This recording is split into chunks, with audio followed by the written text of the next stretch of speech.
Hi guys, welcome to our YouTube channel. Make sure you watch all of this because right at the end, I'm going to give you a tip which is going to help you in the property market. We're going to show you today how we find real estate on RIGHTMOVE. So we're going to start off with point one, which is location.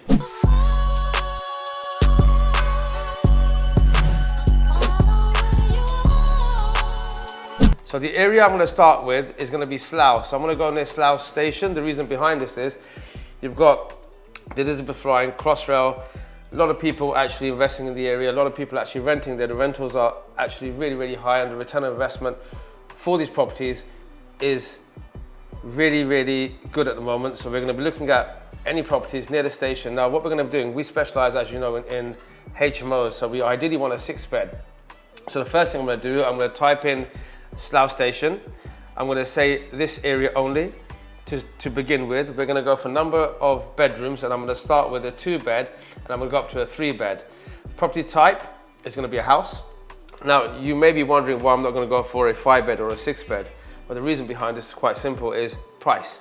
If I go for a bigger property, it's going to cost me more money, whereas if I go for something a little bit smaller and I can add value to it by doing a rear extension or a loft conversion or a side extension, it'll be cheaper than actually buying a house which is going to be a 5 or 6-bed house. So I'm going to find these properties now. We're going to start off with lowest price and I've got 10 results here. So I'm looking at, these are terrace properties, which is not a problem at all. I don't mind terrace, I don't mind something which is going to be a semi or detached. Detached is going to be unlikely, but you're going to probably find a terrace or end of terrace. These are going to be the most likely properties, and the reason behind this is the way the houses were developed at the time. So back, they were all developed in bulk, so you'd always find a row of houses as you have, which are terrace houses, which we can convert into HMOs. We have done this in the past by adding a rear or adding a loft or adding both. So if I just pick one at random, if you like, just to give you guys an insight. So this is a house here. We're going to look through what it is. So it's a 3-bedroom house, 1 bathroom. It's 869 square foot.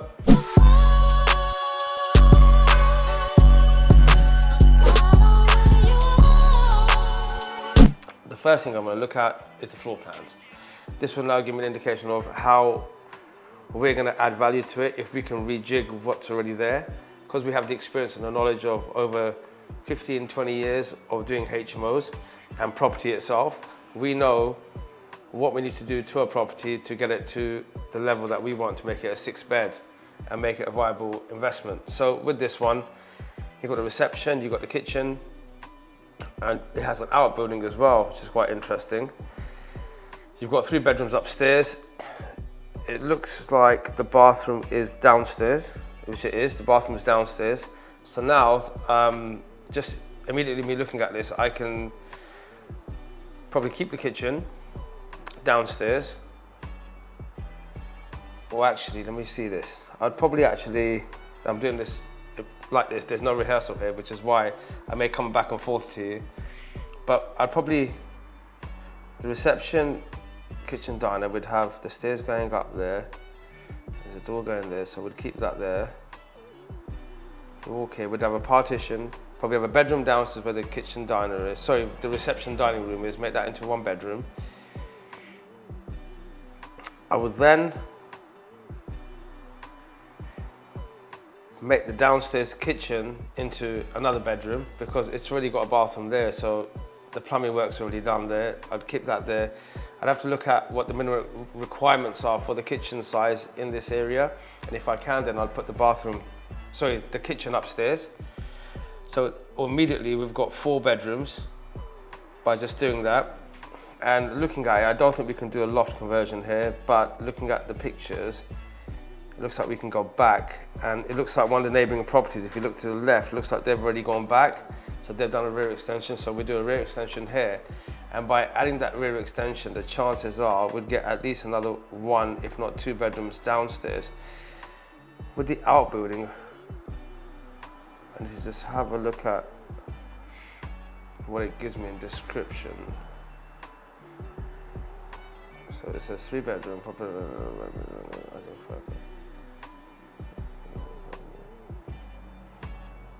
Right, it's not really giving us much about the outbuilding, but I'm gonna try and see here. 1, 2, 3 bedrooms. This being sold in auction. Right, it's not giving us much about the outbuilding, so I don't know anything about it. But at the moment, if you can see, just by me looking at the plans and looking at the way it is, we've just made this into 1, 2, 3, 4, at least a 5-bed HMO, which, depending on the price, could still give a significant amount of income coming in, and the rental will be good here. Possibly you can make it into 6, but once we go through this stage, the next stage would be obviously go and view the property. But before that, so we've covered point 1, which is the location, point 2, which is the floor plans, and point 3 is going to be, before I even do that, what I'm going to do is, I'm going to go back, I'm going to see, I'll probably have to call the agent up for this. I'll find out what the address of this property is with the full postcode, and then I'll do this.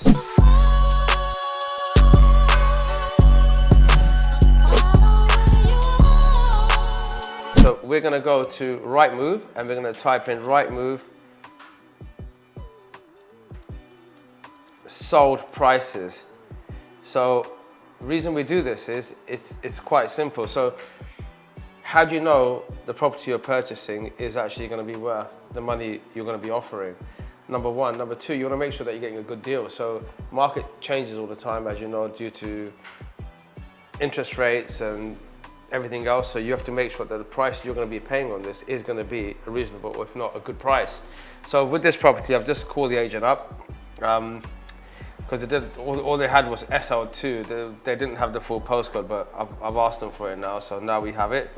So I'm going to just search that postcode. Now what happens sometimes is, I'm lucky right now because we actually have the history of this road that's come up. Sometimes it won't, and that's not an issue, because you can always then search a quarter mile out and then see what the neighbouring properties have sold for in the area. So don't always panic about that. But this one, for example, is being listed at £350,000. That's the guide price. If I look at the neighbouring properties, they are being sold. Do you know what? I'm just gonna have a look at something, guys, while you're here, because no, it's not. So it's a very similar property. I thought it was the same one. It's actually the neighbour's house. So neighbour's house sold this year. Right, that's good. So it sold this year, 9th of May 2023. Neighbouring property, because I can see, which is why I thought it's the same house. There's neighbouring property sold for £320,000. You've then got a property further down, which is number 15. I assume the property I saw was number 32. So 15 is sold for £300,000 in 2019. And I can go further down, but to be honest with you, I'm going too far in history for me to try and see what it's worth. So if you ask me today, I'd say it's probably worth around the £320,000 mark. Maybe even a little bit less due to the market that we're in at the moment and the interest rates. So this gives you an indication of the price point you should be looking at. Now from this, I'll sit down with my team and market, and we'll work out what it's going to cost us. Once we see the property, what it's going to cost us to do a rear extension. Do we need to add any other extensions to it? Can we do a loft if necessary? If so, what it's going to cost us? What the GDV is going to be worth. So what's it worth afterwards? Is it going to be worth 600,000? Is it worth 650? We know this area quite well, so we know what the GDV is going to be. And how we generally work is we work backwards, and then we see if there's any money left in the deal, how much would it be? Or if we refinance it, how much money can we pull out? Is it going to be the whole amount? Do we get a profit if we're lucky? So I suppose there's all these factors that you've got to take into account. So the GDV, number 1, because you're not buying this and doing up and selling it, you're doing it as an investment for yourself. So you've got to purchase it knowing what the end value is going to be. And I think we've said this many, many times, that we work with, for example, the likes of Shawbrook Bank, and they give you a GDV before you purchase this property, which then helps us know what the purchase price should be, because we know the build cost. And then once you work backwards, you know, like I've just said, what you're leaving in there, what you're taking out. So it's really, really important you do it that way. Now, I'm going to go back to RIGHTMOVE and just show you the final point, which is point 4 in this YouTube video. So I'll type the same thing again. I'll go Slough Station, and I didn't do this before on purpose.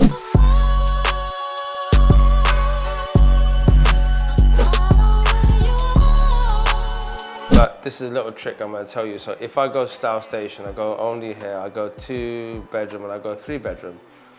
And I'll do houses, do exactly the same thing as I've done before, but I'm doing one little different thing right now. I'm going to do include under offer, sold, subject to contract. Now the reason I do this, I'll tell you. So initially what happens is a lot of people out there will not tick that box, but they're thinking, well, why am I going to look at something that's already under offer, already sold, subject to contract? So what happens here is, so this has happened, I'll give you a quick brief about this. We had a property that we were looking for a client. It was a commercial property in Reading. We actually had an open day there, I think this year. I think it was this year, yes, earlier this year, we had an open day there. We got 4 flats in. Now this property in Reading was sold. It was under offer, so we contacted the agent, we saw it, they told us it was sold. We still emailed them and put an offer in and said, look, if the deal breaks down, anything happens, please contact us. So we'll be there, we're actually ready for it. About 4 or 5 months passed. We actually thought the deal was gone, and we got a phone call one day from the agent saying, this property, the sale's fallen through, do you guys want it? And we actually, I think we paid a little bit less than what it sold for, and we picked it up and we converted it into 4 flats for the client, which has now been all finished, refinanced. He's pulled the money out. I think he pulled a bit of extra money out of it as well, all rented out. But these are little tips that I'll give you that you must be in it to win it, if you like. So when you click this box, you're now going to see I've got, I'll do the same thing again. I'll go lower prices, and you may see different properties like this one here on Grays Road. This wasn't there before, and it's a beautiful property compared to the one I've just seen. You can see sold. You've got this one here. So now I've straight away I can see 5 or 6 properties on the first page. I will contact these companies and say, look, can I see this property? Can I have a look at it? And if they do let me look at it and I can see it, if they haven't exchanged and the deposit has not been paid, the deal can always collapse, and you can always have a chance of getting that deal. So always tick that box and make sure you do this. It's a key, I promise you it is, because we've done so many deals like this. So I would strongly recommend you do this. For example, if you look recently with the interest rates, what happened, how it spiked. So when you had people, they actually put offers into properties, whether they're residential or commercials, and some had mortgages fixed, some didn't have them. But once the timeline runs out, so if you've got 3 months, 6 months, the offer runs out and you haven't completed or exchanged on the deal, what generally happens then is, when you get a new offer, it'll be on the higher rate. So what generally happens is people then pull out because the affordability is not there. These are small examples of why you need to click that box, and actually, because circumstances can change, so you need to be in it. These are reasons. And I think another thing I'll tell you, which we've recently purchased a bank, we call it the bank job, another bank job if you like, and same thing happened there. The property had sold for just shy of £1.2 million, and it sold for just shy of £1 million. Deal had fallen through for various reasons. It wasn't to do with interest rates, it was to do with the sellers, but the point is, on the market it was sold. It was always sold, and I always contacted the agent and still had left my details there. I was fortunate enough that I actually went to auction and we picked it up in auction, but I spoke to the agent afterwards, and the agent said, well, if it didn't, he would have always phoned me anyway. So the point there again is, you've got to be in it to win it. So make sure you stick by these rules and you will get a deal. We're going to be pushing so much more of this on YouTube, so make sure you subscribe below.